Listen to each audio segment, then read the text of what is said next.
Work कर रहे हैं, हमारे साथ जुड़े हैं। उसके बाद में जहां कैंडिडेट नहीं है वहां उन लोगों को प्रेफरेंस दिया गया है जो जिनको सामान्य वर्ग एक्सेप्ट करता है। ऐसे हमारे इसमें कोई कैंडिडेट नहीं है जिसको सामान्य वर्ग एक्सेप्ट नहीं करता, जुड़े हुए हैं। जिसके अंदर फिर भी जो हमारा मेन जो कोर टीम है उसके कैंडिडेट बहुत कम है, क्योंकि कोर टीम ने अपने आप को अलग रखा था पूरे इलेक्शन से कि हमको वर्क करना है। जहां आपके उम्मीदवार नहीं है, फिर जो आपके विचार हे माफ करा, आम्हाला डावलण्याचं कारण एक एससी नगरसेविका एक बौद्ध आहे म्हणून त्यामध्ये पण झालं, आणि असं पण म्हणता येईल की त्यांना कानाच्या वरती पाहिजे नाही. आता तुम्ही एकीकडे म्हणून राहिले का काँग्रेस सर्वसामान्य का काँग्रेसची तिकीटच मी मागितली नाही, मागितलीच नाही. मग स्थान नाही असे कसे म्हणता मग काँग्रेस? नाही नाही, मला लक्षात आलं होतं ना, 1 ते 1.5 वर्षापासून त्यांनी मला डावलणं चालू केलं होतं ना. हो का? मला 1 ते 1.5 वर्षापासून त्यांनी मला डावलणं चालू केलं होतं. फक्त यूज म्हणजे जसं आमचे जे आंदोलन वगैरे राहायचं, फक्त त्यांना एवढंच काम होतं की शिंदेताई महिला घेऊन या. बाकीच्या काही जर मिटिंगा राहिल्या, पक्षाच्या काही मिटिंगा राहिल्या, त्याच्यात बोलवण्याचं टाळत होते ते मला. पक्षाच्या ज्या पण मिटिंगा राहायच्या तिथे मला बोलवणं टाळत होते. आणि माझ्या लक्षात आलं की बबलू भाऊ मला टाळतायत, अजून काही नेते आहेत ते मला टाळतायत. तुमची तिकीट काढून कोणाला तिकीट दिली मग? आता तुम्हाला पण माहिती, ती एक लेडीज आहे, राधाराणी मध्ये साड्यांच्या दुकानात काम करते. आडनाव काय आहे त्यांचं? तुम्ही म्हणता का आता तुम्ही आरोप लावला तर बुद्धिस्टांना स्थान नाही, पण ते तर मग बुद्धिस्टच आहे. मग मी हे पण सांगितलं की कानाच्या वरती पाहिजे नाही, त्यांना कानाच्या वरती चालत नाही. तुम्ही कानाच्या वरती गेले होते का? हा, आता तुम्हाला जास्त माहिती, तुम्ही आम्ही संपर्कात राहिलोय महानगरपालिकेमध्ये.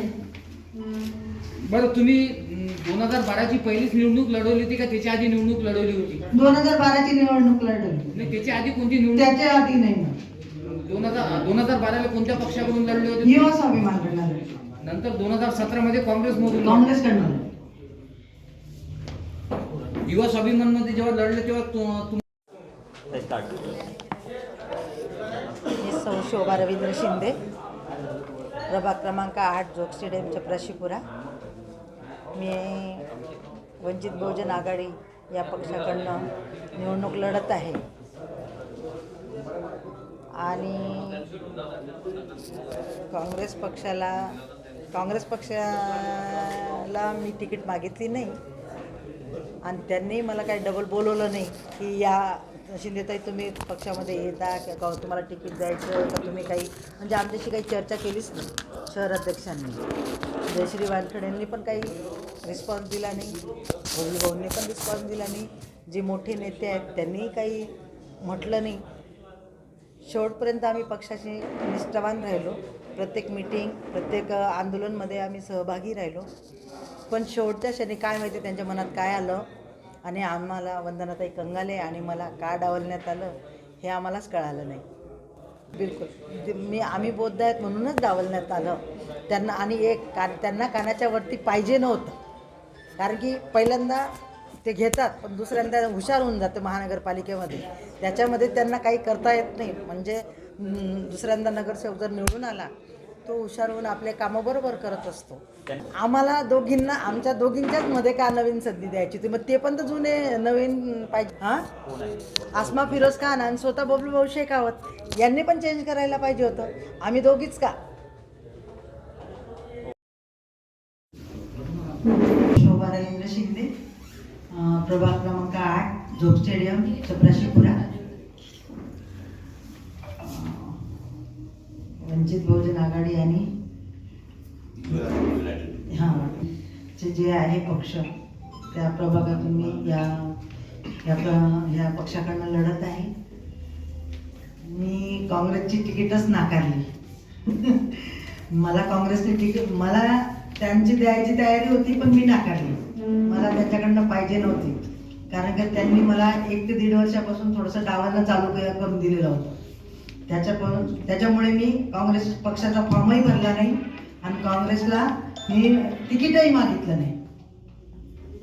वेळेवर मी वंचितची तिकीट घेतली, आणि वंचित भाऊंचा जो सपोर्ट आहे त्या सपोर्टच्या खाली मी प्रभाग क्रमांक 8 मध्ये लढत आहे.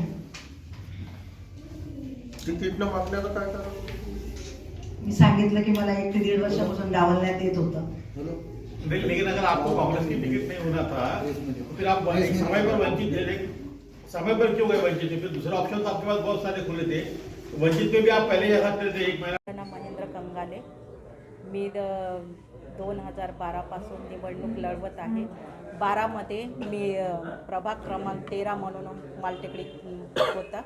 त्यावेळेस मी महापौरपद भूषवलं आणि चांगल्या भरगच्च मताने निवडून आले होते. मला पक्षाने महापौर केलं होतं. त्याच्यानंतर 2017मध्ये जोग स्टेडियम प्रभाग 8मधून मला जनतेने सगळ्यांचं प्रेम, त्यांचं हेच सहकार्य करून मला निवडून दिलं आणि तिथेसुद्धा मी चांगल्या लीडमध्ये निवडून आली. त्याच्यानंतर 2026मध्ये मला काँग्रेसच्या तिकीटबद्दल डावलण्यात आलं. आता ते कारण मला काही माहिती नाही. नेत्यांनी म्हणजे या अमरावतीच्या नेत्यांनी काय केलं ते मला माहिती नाही, की माझ्याविषयी काय गैरसमज झाला. तो गैरसमज त्यांनी काही दूर केला नाही.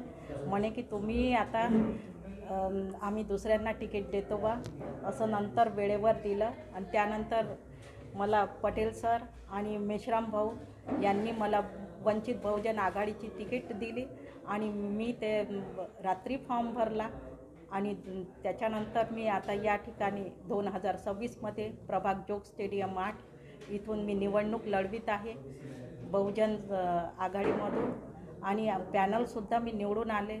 या ठिकाणी मी असे आश्वासन देते. धन्यवाद. जय हिंद. त्या दिवशी मला बबलू भाऊंनी फॉर्म भरायला लावलं होतं म्हणून मी तो काँग्रेसचा फॉर्म भरला होता.